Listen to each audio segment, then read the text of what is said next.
So this is going to be a bit of an interactive session. You're going to get to contribute to the talks here, so just be aware of that. Don't fall asleep, don't lose the thread. This is the encyclical right here, this little book, which actually is pretty long for an encyclical. Laudato Si is just the first two words of it in Latin, which means praise be to you. That's the English name of it. But the subtitle is this, Caring for Our Common Home. So Pope Francis wrote this encyclical almost exactly 2 years ago. April of 2015 is when it came out. And the timing was not accidental. You might remember that in November, December of 2015 is when we had the big Paris Climate Conference, and the Paris Climate Treaty was actually signed, which was really a project that had been going on for over 20 years.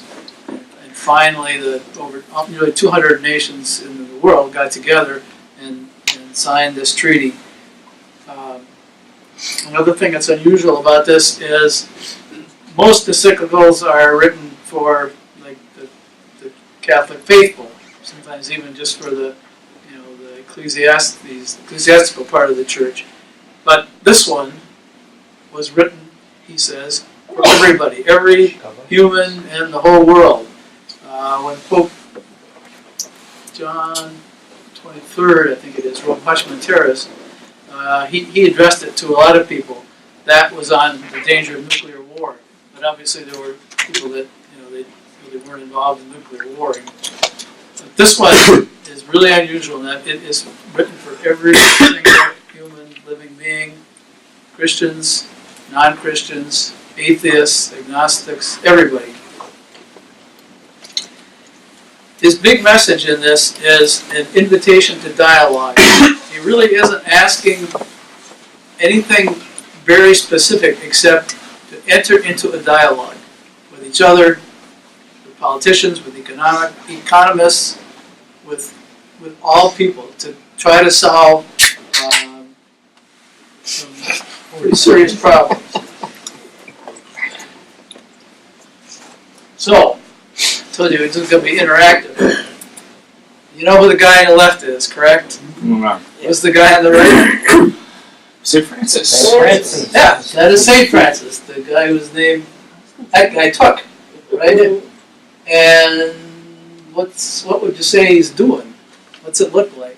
Praising. Praising, yeah, I would say. They're saying praise to you, probably, right? Yeah, the artist that drew this actually said that he is in ecstasy. I mean, he was so overcome with the beauty of the world that it just set him off into another place. And that's really what Francis is telling us in this encyclical, that we need to be overcome by the beauty of God's creation. And if you do that, you're not going to hurt something that you love, right? Something that you find beautiful. And that's one of the key messages to come out of this. So you notice, I can't see it from here, but you can see the stigmata, the nail marks that are in Christ's hands are on Francis, because he was blessed with that later in his life. But he wasn't. He was very what we would call aesthetic. He renounced all worldly goods. He didn't own anything. He didn't even have a way to get food other than people giving him food, and that was the way that he set up his order. The reason for that is not that he wanted to be like a hair shirt, penance kind of guy. He did it because he didn't want to be distracted. He was so open, so in love with God's creation that he didn't want anything like ownership stuff to get in between him and that creation. That's really why he was the way he was. Okay, let me try to move along pretty fast here so we have time. So I know that sometimes graphs put you off, but I'm showing this for a reason. So it said that Francis identified 4 big problems, and in this first chapter that's called What is Happening to Our Common Home, he tries to lay those out. So this is a graph of CO2 concentration here and temperature down here. So you can see now that all those climate skeptics that said, what's the big deal? The climate's always been changing. It's true, right? Look at that. Climate's always been changing. The problem is, can't see it maybe in the fine print. This is 800,000 years. You know, so humans have been around maybe from somewhere in here. Recorded history is back in there. So the problem with, I would prefer to call it global warming, because the climate does always change. The problem is the rate of change, that it's happening so fast. And you know, now we're up here on the scale, and humans have never been on the Earth when there was that much carbon dioxide in the atmosphere. So that's a problem. So this is 800,000 years, and you know, these are ice ages. All those low points, those are all ice ages. And you see they all line up, right? Right after you get a peak of carbon dioxide, it gets warm. So there's a connection. Something's going on there. This is just showing the temperature record for the last about 150 years. So it starts out 1880 and up to, you know, close to today. And again, the blue and red isn't a big deal. It's just a you know, below or above an arbitrary average point. But you can see the way the trend is going. So that's the problem. Things are warming up. And that creates a lot of other problems. And if you watch the news, you've seen the flooding, you've seen the droughts, you've seen all the, we'll talk a bit more about that. But what he's saying is, okay, problem number one is the Earth is warming. That's not going to be good for us. Okay. Some of these are going to be a little bit hard to see again, but I purposely put all this stuff on one slide instead of showing you individual slides, because the Pope's message here is that all this stuff is related. Economic problems, social problems, cultural problems, climate problems. So this here, anybody know what this is? Recognize it? It's pretty hard to see. Is that the earthquake thing? No, this is an aerial view of a certain portion of the Earth. No. Right about where this red dot is? Londonderry. Londonderry Country Club. Yeah, very good. So Londonderry Country Club, right? This is the bus wash. This is Litchfield, Manchester, Merrimack. And what's at the center of the circle? Anybody know? St. Mark's. St. Mark's. Oh, that's St. Mark's. A different saint. Saint Budweiser here. Saint Factory, right? The industrial plant that emitted TFOAs, which are in the water of the poor people that live inside of these circles, and you know, maybe farther afield than that, because this was kind of old. So that's another problem the Pope's identified, is we are polluting the Earth. You know, sometimes unintentionally, and unfortunately sometimes intentionally, but we're finding now that the stuff that we were doing has been bad, and we're working hard to clean it up, but it's a problem. And you know, just lately the administration has pretty much reduced the part of the EPA that's supposed to test for substances to find out if they're toxic, and you know, has pretty much zeroed it out. Anybody know where this is? I'll give you a hint. This is the remains of something turned upside down, a boat, right? Which probably tells you that this was a lake. This was a huge lake, Lake Poopó. It's in Bolivia. It's in the high Andes, and it's dry for two reasons. The water, the rivers that feed this lake, were diverted for other uses, and climate change has caused a drought here, so the lake is gone. The fishermen that relied on the boat and the lake, they had to go someplace else too. So there are real human consequences to what we're doing to the planet. This is kind of a tougher one to identify. Anybody want to take a wild guess?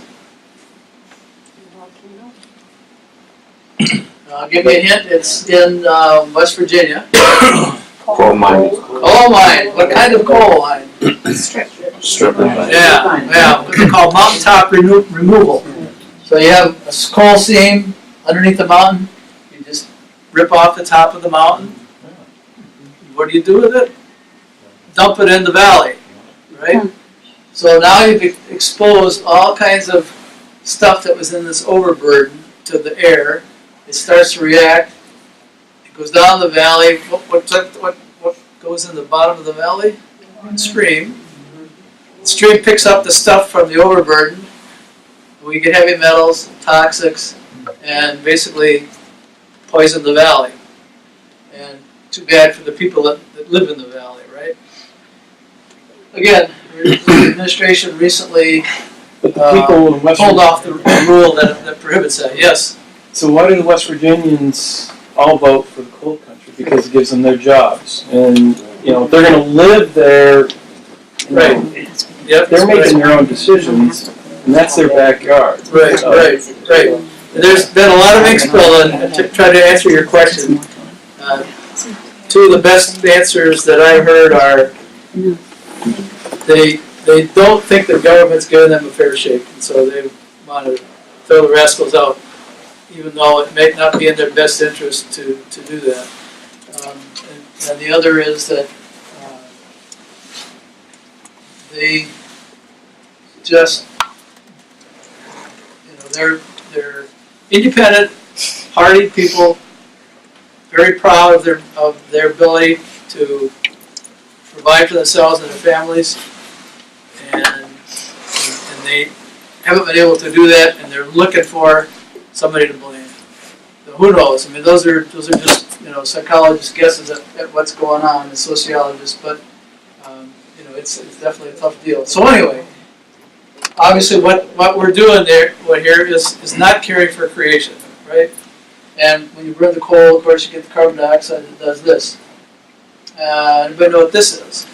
Looks like a garbage dump. It is a garbage dump. Guatemala. Yep. This happens to be in India. These are two kids. What are they doing there? Making a living. They're making a living, right? Trying to find something that they can recycle. Now, if you look at it, what material would you say that most of the junk is made out of? Plastics, right. When we have plastics at home, we don't ever put them in the dishwasher where it gets hot. We don't ever put them in the microwave where it gets hot, because it releases the endocrine disruptors, the BPHs and BPAs that are bad for us, that screw up our reproductive systems.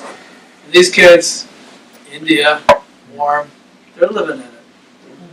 So, why not get a nice job at the local factory or something?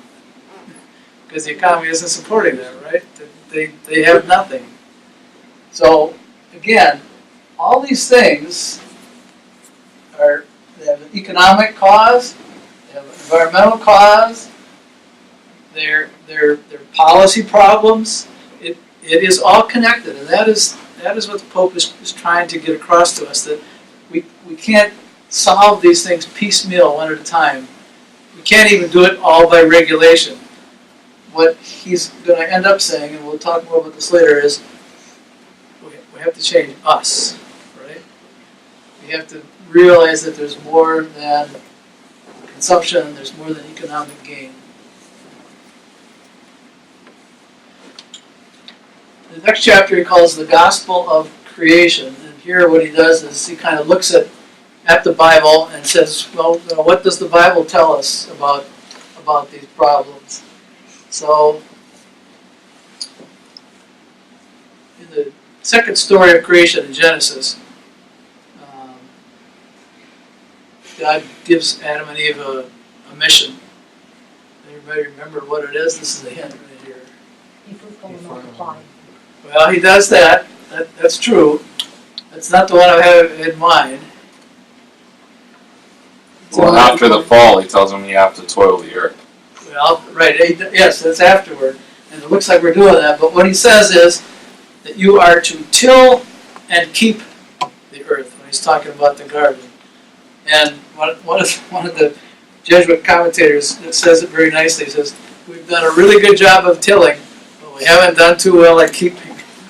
Right? So, and there's the first story of creation, God says to Adam that he is giving him dominion over the earth. And some people have interpreted that to mean that we can just use the earth in any way we want that benefits humans. But that's really not what dominion means. Dominion means that you're in charge. You are the caretaker. You are the steward of the earth. And in the second story, it becomes very clear when he says that your job as humans is to till and keep the earth. Make it productive and keep it, meaning sustain it, right? Keep it sustainable. We hear that word a lot. What about this little girl here? She's kind of the opposite of this, right? She's like Francis, and notice the sort of commonality there. Francis was doing this, and she's doing this, right? She's loving it.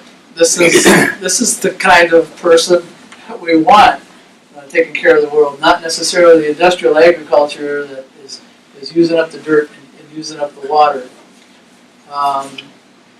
Obviously, everybody knows who this is, I hope. The Holy Family, shortly after the birth of Christ. Why did the Pope focus on that? He's trying to make the point that,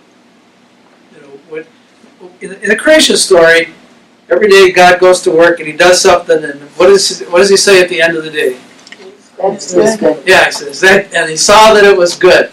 And at the end of the week, after he'd done everything, he said it was very good, right? So this world that God created is good. God likes it. He likes every bit of it. He even likes black flies. So if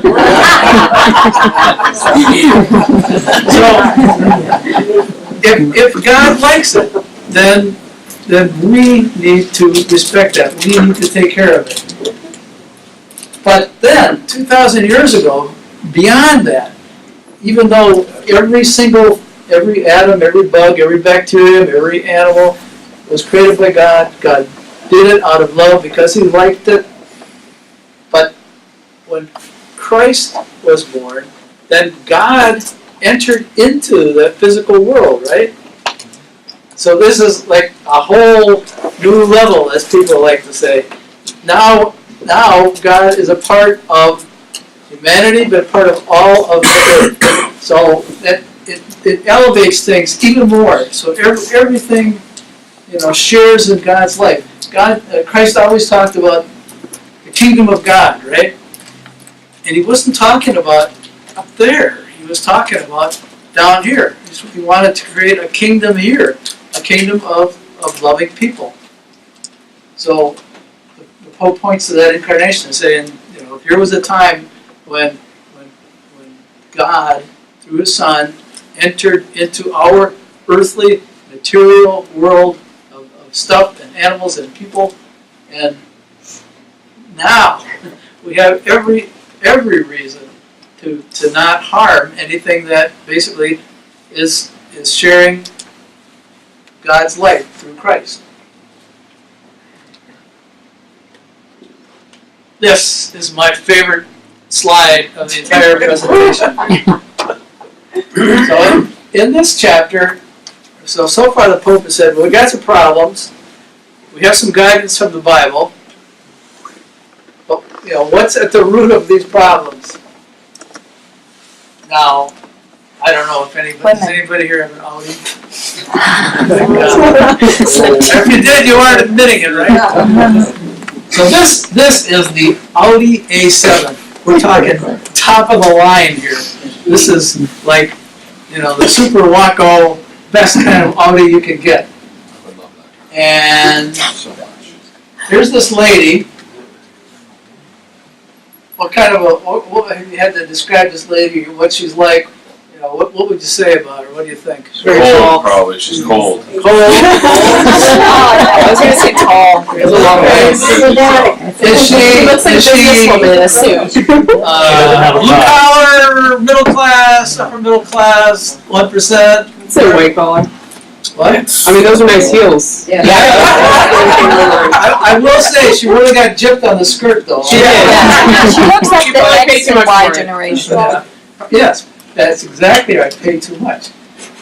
So, anybody, can you guys read that or not? The heart of the ad is this little word right here. It's jealousy. So this lady who's obviously rich herself, but doesn't have one of these, but her neighbor does, and that's just killing her, right? So she's going to mess it up for her. So what's really going on here? What if you're the ad executive? What are you trying to accomplish here? What are you saying to people that see this ad? Envy of the neighborhood. Yeah. Buy an Audi. Yes, you will be the envy. People will envy you. People will say, I wish I could be like whoever it is that owns that car, right? And so you have status. How do you get the status? Buying the Audi, right? Now, have you ever seen any other ads that sort of follow that same logic?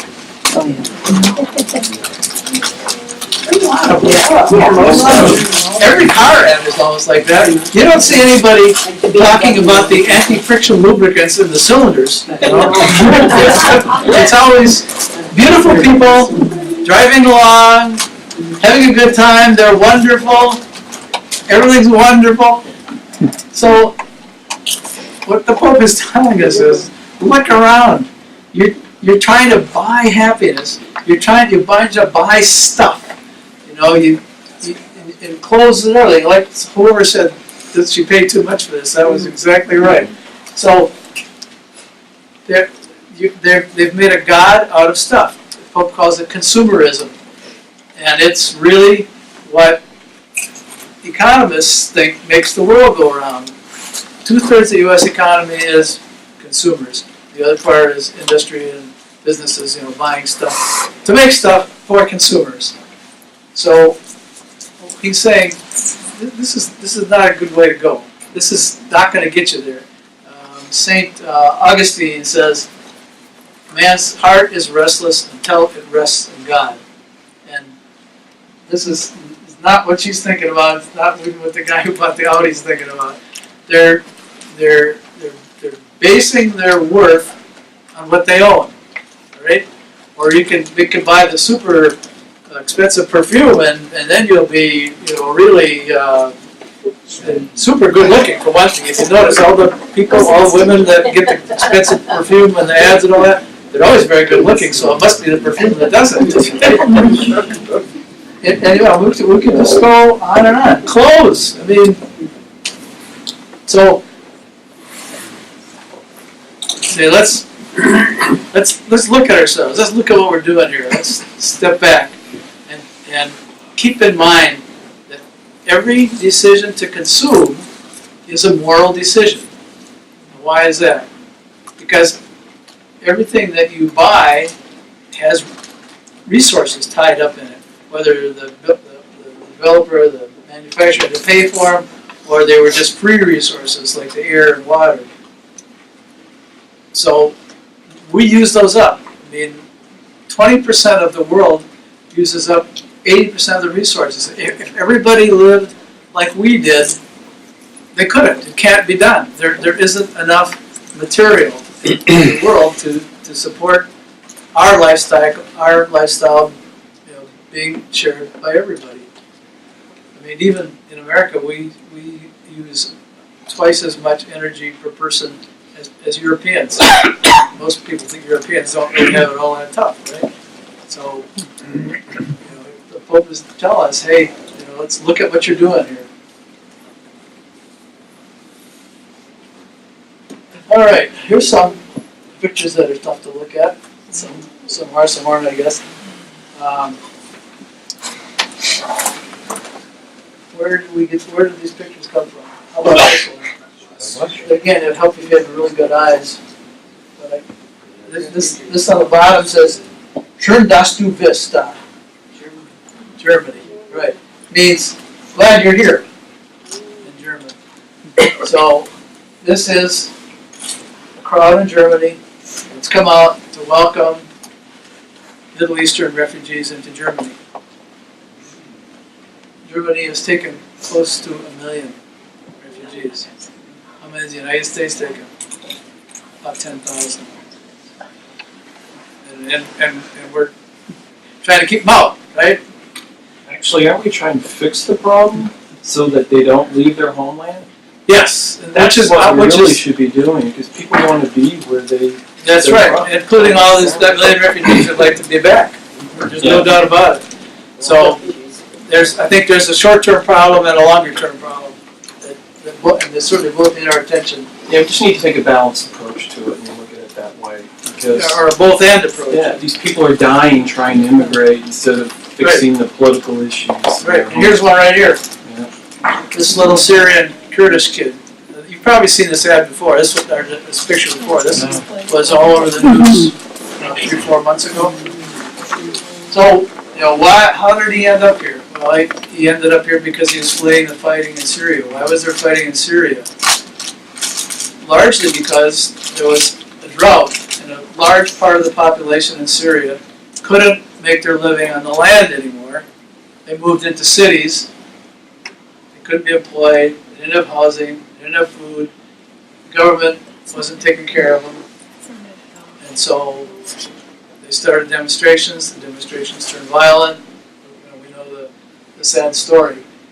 But this is just another example of how all these problems, environmental problems, political problems, economic problems, are intertwined, and why the Pope is saying, as you said, we've got to tackle all of this stuff at once, and it has to happen because we change, because we recognize the goodness of God's creation and take care of it, as opposed to exploiting it. How about this last picture? Anyone guess where that is? Brazil. Very good. Who said Brazil? Nice guess. So, here's this really beautiful apartment building. Notice each balcony is covered with nice plants and chairs, and you can sit out in the sun and enjoy the air and everything. And down here is this favela, where people are living, a couple families to a room in abject poverty. And they're right next to each other. So what do the people down here, when they look up here, what are these people thinking? What are these people thinking when they look down there? So there is a huge amount. We talk about having inequality in the United States, and we certainly do. But it's maybe even worse in other parts of the world overall. On the other hand, there are definitely parts of the United States where we see this kind of thing side by side as well. So this goes to a phenomenon that the Pope calls the globalization of indifference. And you see it here as well. We just put blinders on. We stand out on that balcony, but we don't look down too far. We don't want to see the inequality that's out there. We don't want to see the problems that are out there. Part of it is because we get discouraged. We think this problem is too big. What can I do? We'll talk a little bit later. I think there are things that we can do, but that indifference, whether it's to this kid, it was great news while it lasted, 3-4 nights on evening news, and then pretty much forgotten, right? So we have to prick our consciences a little bit and not forget and not be indifferent to all these problems and really be moved to action. So the Pope's approach to this is what he calls integral ecology. So you probably you think of ecology generally as the relationship of species in an environment, right? That's like people have written a dissertation on the ecology of a suburban lawn. Where you see what does the grass seed do, and what do the worms do, and what does the fertilizer do. But ecology writ large just studies relationships, and the Pope's point is that everything is related. But when he goes beyond what maybe an ecologist or a biologist would study in terms of how different species relate. And he talks about an economic ecology. You know where this is, right? New York Stock Exchange, right? He talks about an ecology of culture, cultural ecology. So that's culture, right? They're all over the world. That's fast food. That's I want it now, you know. And this one, anybody know what that is?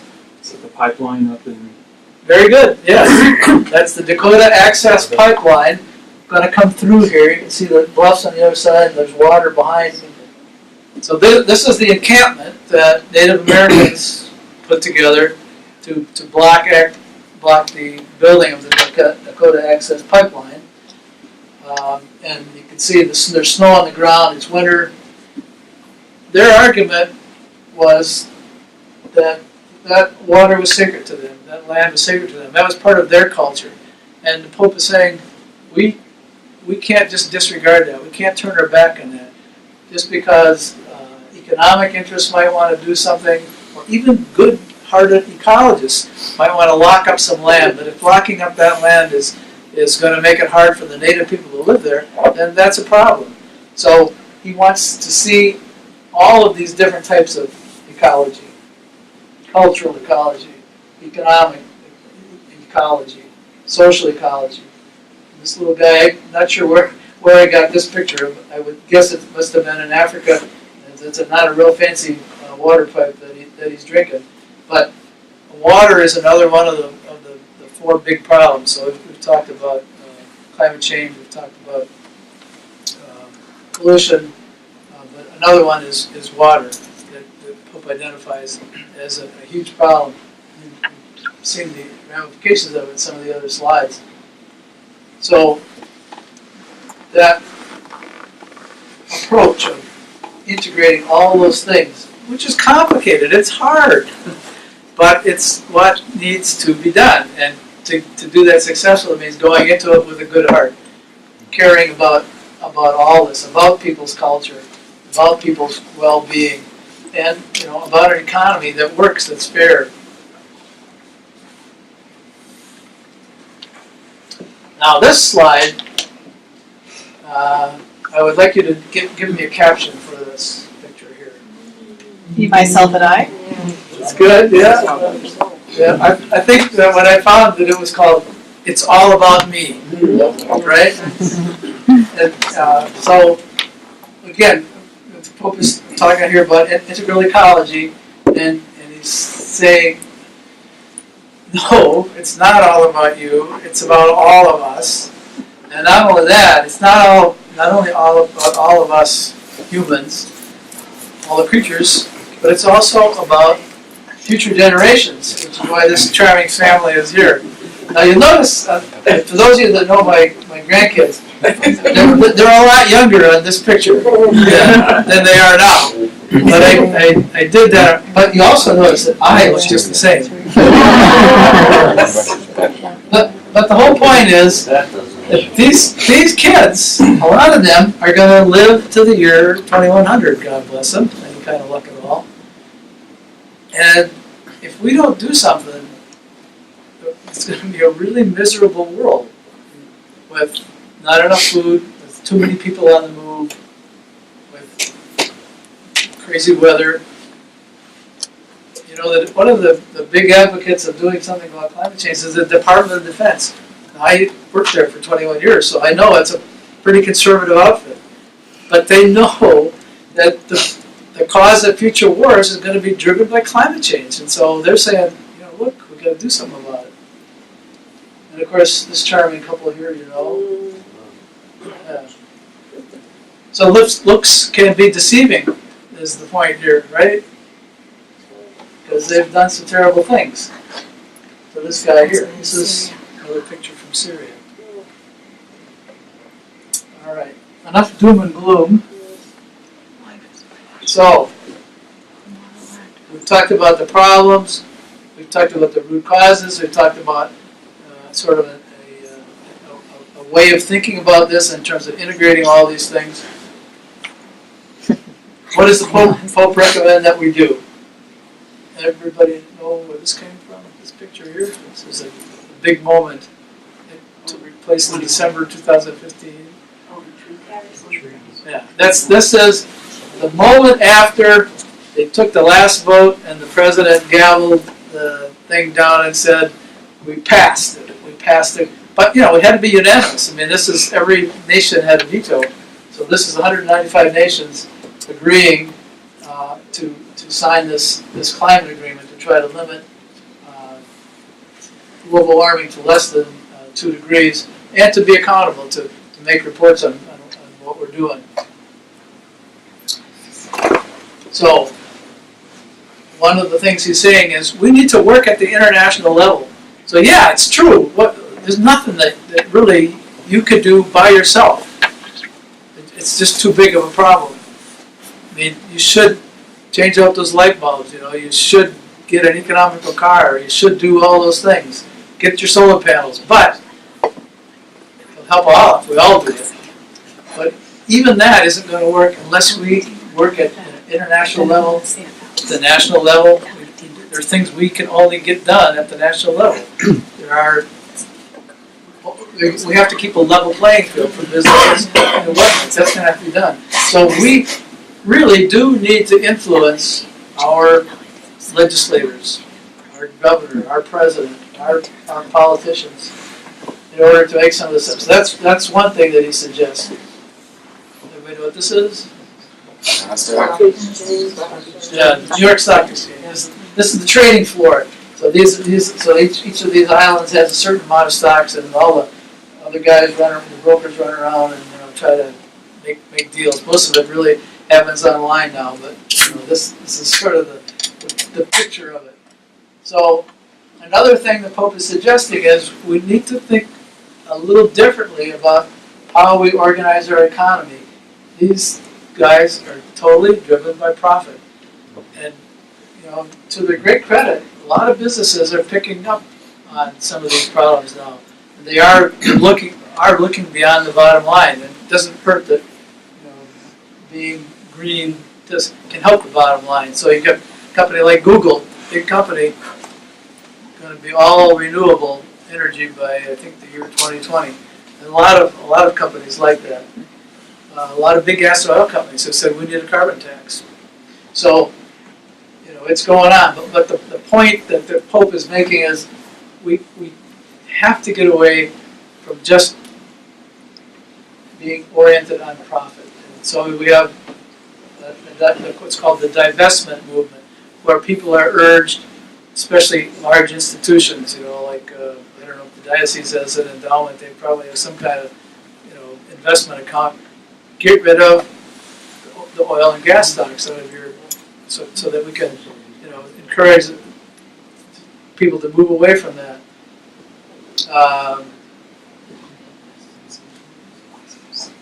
Economists have a role to play here in terms of how we fix these problems. So, what would you say this costs? A quart of water. Depends where you buy it. If you buy it at the Red Sox Stadium, $8. yeah, at least. It's pretty cheap here. That's a good deal. What did this cost? What did this cost? Nothing. It's free. This is a picture I took on a property in Londonderry just a week or so ago that we're going to try to conserve so that we can keep the stream looking that way. But there's something wrong economically when the market assigns the value of $5 to this. I mean, that means if this was gasoline, it would be selling for $20 a gallon, right? So bottled water is way more precious than gasoline. And this has no value. The air has no value, right? So we have a power plant, we're throwing a lot of carbon dioxide in the air. We know from government studies that it's at least worth $45 a ton of harm that does, and yet We don't pay for that. It doesn't even get reflected on in our electric rates. So those are things that we can do. This is, what am I doing on time? This is chapter 6. And a lot of writers about the encyclical have said you should start reading chapter 6 first. I don't think I buy that, because I think the Pope built up the argument pretty well. You know, he says, here's the problems, here's why we have the problems, here's what to do about it. But if you read this first, it'll help you understand a lot of what's going on in the first 5 chapters as well. Because what he's saying is, you until you have this internal conversion, it's really going to be hard to do all the other stuff that we've been talking about. So, who is this? Peter. Right, and what's the giveaway? The cockle. Yeah, the cock. I just finished crowing the 3rd time, and Peter is what have I done? Right? He is repentant. He recognizes his sin, and he's feeling really bad about it. And that's the first step. What's this one here? 3 kings, 3 magi, right? Kings, worldly, right? Bringing gold, frankincense, myrrh, expensive stuff, right? I mean, they were at the Audi store, where it's where they got this stuff, right? And, so, you know, they didn't know. All they knew was, got to find this new king, welcome him into the king club, and, you know, what did he find? Kid in a trough in a stable, right? And they were supposed to go back and check in with Herod, remember? Another king, friendly, another fellow king. But they didn't, they left another way. They experienced a conversion. We don't really know much about the kings after they left Bethlehem. But the Pope, back at this year's Feast of the Epiphany, when the kings arrived, gave a really great sermon about this. And he used that as an example of conversion, where they came as kings and they left as Christians. And then finally, you know, this is a little hard to see. Conversion to St. Paul. Hey, very good, Brad. Well, this is St. Paul. Got knocked off his horse here by this shaft of light from God. You know, he's, you know, wake up, Paul. So, this is where Paul had his conversion, right? But I mean, Paul was a smart dude, well-educated, rich family. And he was a zealot. He was persecuting these doggone Christians who were screwing up Judaism. He was a very faithful Jew. And, you know, he saw the error of his ways, took a little more, you know, these are dramatic, right? Abandoning Christ. Getting knocked off your horse by a shaft from the heavens. Now, fortunately, the good news is we probably, with any kind of luck, we won't have to go through one of those kind of conversions, right? On the other hand, when it's so dramatic, it maybe makes it easier to wake up and say, whoa, you know, I do need to change. So that's the idea. And the Pope gives us these couple of sets of things to help us get to that ecological conversion. Gratefulness, meaning the way Francis stood there and the little girl in the field, being grateful for creation, for what God has given us. Relatedness, recognizing that we are intimately related to one another, to all of creation. I mean, think about it. We're all cousins. We all, if we trace back far enough, descended from the same gene, right? The same bacterium, whatever it was that got life started, and eventually evolved into, you know, plants and fish and animals and mammals, and at some point, you know, we were endowed with a soul. But we share our life with every other living thing. We all have the same mitochondrial DNA. There was only one that got it all started. We all came from that. And then responsibility. So given the fact that we like what we see, given the fact that we related to what we see, we have to accept the responsibility to care for what we see. So that's kind of how to get past this sort of globalization of indifference.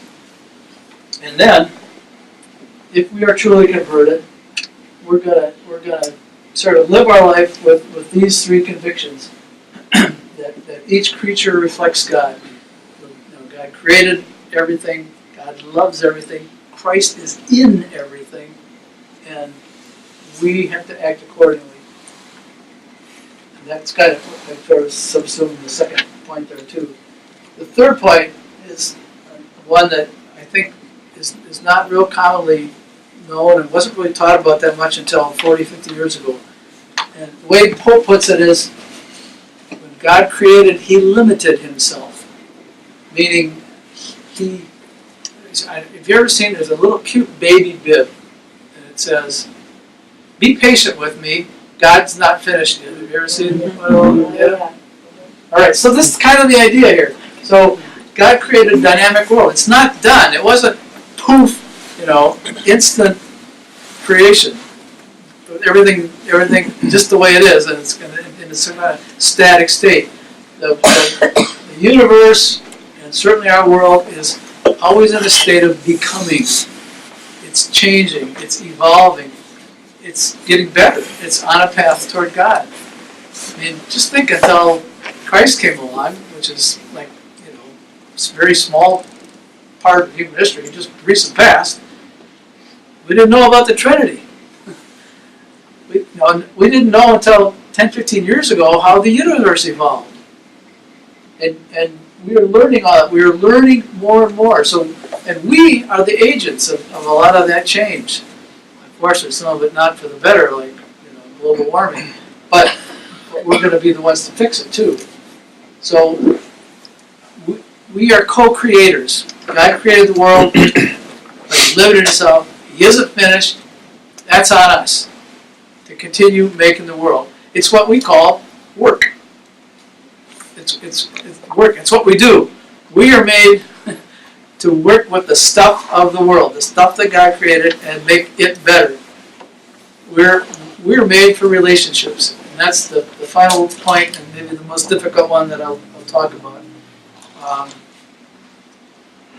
The Pope says we need to look at all this in a Trinitarian key, like a musical key. You have the key of B flat and A minor, and I don't know what they all are. I'm not much of a musician, but we need to think about this in terms of a key that's based on the Trinity. So we have a God that created. We have a God that gave His Son into the creation. We have a Spirit that represents that flows from the love and admiration of Father and Son.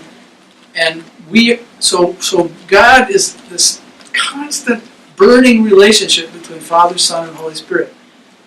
And we were made in His image and likeness. That's what we do.